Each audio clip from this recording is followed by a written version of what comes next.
जो आज हम तुम्हें सिखाएंगे आरोही क्रम और अवरोही क्रम। ठीक है, ये हमने 2 सीढ़ियां बना रखी हैं। जैसा कि तुम लोग देख रहे हो, मैंने 2 सीढ़ियां बनाई हुई है। तो आरोही क्रम में हम संख्याओं को किस तरीके से लिखते हैं वो हम सिखाएंगे। जैसे कि मैंने ये सीढ़ी बनाई है और इसमें सीढ़ियों का क्रम दे रखा है 1 2 3 4 5 6। ठीक है, तो आरोही क्रम क्या होता है? आरोही क्रम को इंग्लिश में हम असेंडिंग ऑर्डर भी बोल सकते हैं।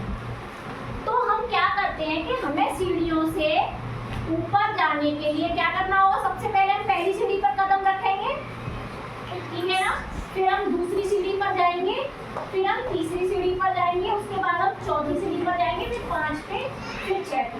यानी तुम देख पा रहे हो कि हम नीचे से कहाँ जा रहे हैं? ऊपर की तरफ जा रहे हैं। और हमारी संख्याएं क्या होती जा रही हैं? बढ़ती जा रही हैं, बढ़ती हुई जा रही है ना। 1 के बाद 2 आ गया, 2 के बाद 3 आ गया, 3 के बाद 4 आ गया, 4 के बाद 5 आ गया, 5 के बाद 6 आ गया। यानी हम क्या करते हैं? आरोही क्रम को हम बढ़ता हुआ क्रम भी कहते हैं। यानी हम छोटी संख्या से आगे बड़ी संख्याओं की तरफ आगे हम बढ़ते हुए चले जाते हैं। तो वही हमारा क्या होता है? आरोही क्रम होता है। जैसे हमने एक उदाहरण दे रखा है, कुछ संख्याएं लिखी है 45 32 23 28 26 41। तो आरोही क्रम में हम सबसे पहले सबसे छोटी संख्या लिखेंगे। कौन सी संख्या लिखेंगे? तो हम इसमें छाटेंगे हमारी सबसे छोटी संख्या कौन सी है? 26। छोटी होती है, तो सबसे छोटी संख्या हमारी 23 आ गई। अब हम देखेंगे 23 से बड़ी संख्या हमारी कौन सी है? 26। अब 26 से 28, फिर 28 से 32 और 25 से बड़ी हमारी 45 और 41 से बड़ी हमारी यानी तुमने देखा, क्या देखा तुमने कि आरोही क्रम में हमने छोटी संख्या से आगे बढ़ते बढ़ते हम सबसे बड़ी संख्या पर पहुंच गए दी हुई संख्याओं में। तो यही हमारा क्या होता है? आरोही क्रम होता है। ठीक है, अब हम अवरोही क्रम पर आते हैं। अवरोही क्रम क्या होता है? अवरोही क्रम को घटता क्रम भी बोलते हैं और इंग्लिश में हम इसको बोलते हैं डिसेंडिंग ऑर्डर। क्या बोलते हैं हम इसको? Descending order. पहले हम यहाँ नीचे खड़े हुए थे। सपोज करो कि मैं यहाँ नीचे खड़ी हुई थी पहले, तो मैंने ऊपर की ओर चलना शुरू किया था। हमने नीचे से कहाँ चलना शुरू किया था? ऊपर। तो वो हमारा क्या था? आरोही क्रम था। अब सपोज करो, मान लो कि मैं यहाँ ऊपर खड़ी हुई हूँ, अब मैं ऊपर से नीचे की ओर आ रही हूँ, यानी घटते हुए क्रम में आ रही हूँ। तो सबसे पहले मैं 6वीं सीढ़ी पर थी, 6वीं से मैं 5वीं पर आई, 5वीं से मैं 4थी पर आई, 4थी पर मैं तीसरी पर, तीसरी से दूसरी पर, फिर पहली पर। यानी तुमने देख पा रहे होंगे कि यहाँ पर 6 सबसे बड़ी संख्या है, फिर उससे छोटी है, फिर उससे छोटी, फिर उससे छोटी, फिर उससे छोटी, फिर उससे छोटी। तो यही हमारा क्या होता है? अवरोही क्रम। यानी बड़ी संख्या से छोटी संख्या की ओर बढ़ना। बड़ी संख्या से हम कौन सी संख्या की ओर बढ़ेंगे? छोटी संख्या की ओर बढ़ेंगे। वही हमारा क्या हो जाएगा? अवरोही क्रम हो जाएगा। तो अवरोही क्रम में हम सबसे पहले सबसे बड़ी संख्या लेते हैं। कौन सी संख्या लेते हैं? सबसे बड़ी संख्या। तो हम इन संख्याओं में सबसे बड़ी संख्या देखेंगे कौन सी? हमारी 70। अब 70 से छोटी देखेंगे 65।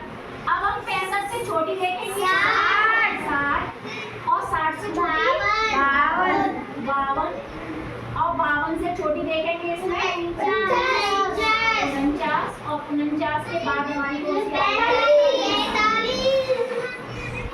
तो देखा तुमने कि हम बड़ी संख्या से छोटी संख्याओं की ओर बढ़ते हुए जा रहे हैं, यानी घट रहा है हमारा क्रम। पहले सबसे बड़ी संख्या आई, फिर उससे छोटी आई, फिर उससे छोटी आई, फिर उससे छोटी, फिर उससे छोटी। यानी अवरोही क्रम को हम घटता क्रम भी बोलते हैं। तो इसलिए हम बड़ी संख्या से कौन सी संख्या की ओर जा रहे हैं? छोटी संख्या की ओर। तो यही हमारा क्या होता है? अवरोही क्रम होता है। तो जैसा कि बच्चों हम तुम्हें आरोही क्रम और अवरोही क्रम के बारे में बता चुके हैं, समझा चुके हैं, तो अब हम तुमसे बोर्ड पर कुछ आरोही क्रम के और अवरोही क्रम के सवाल करवाएंगे। तो सबसे पहले आएंगे C2। करिए C2।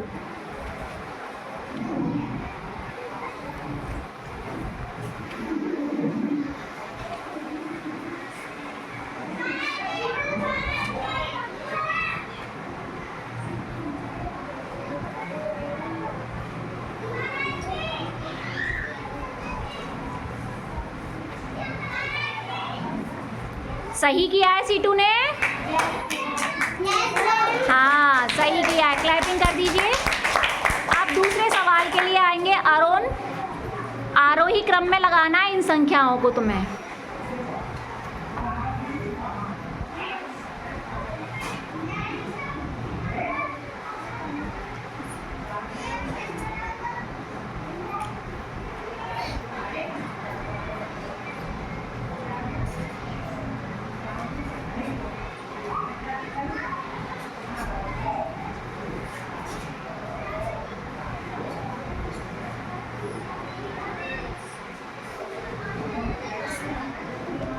सही किया है अरुण ने?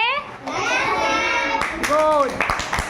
अब आएंगी मुस्कान। मुस्कान तुम्हें अवरोही क्रम में फर्स्ट वाले सवाल को करना है, अवरोही क्रम में लगाना है।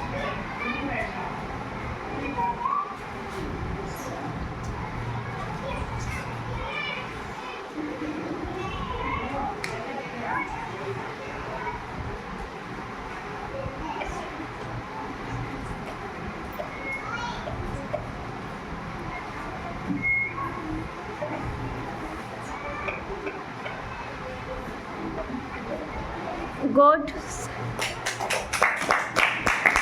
गुनगुन। गुनगुन करेंगी अवरोही का लास्ट वाला।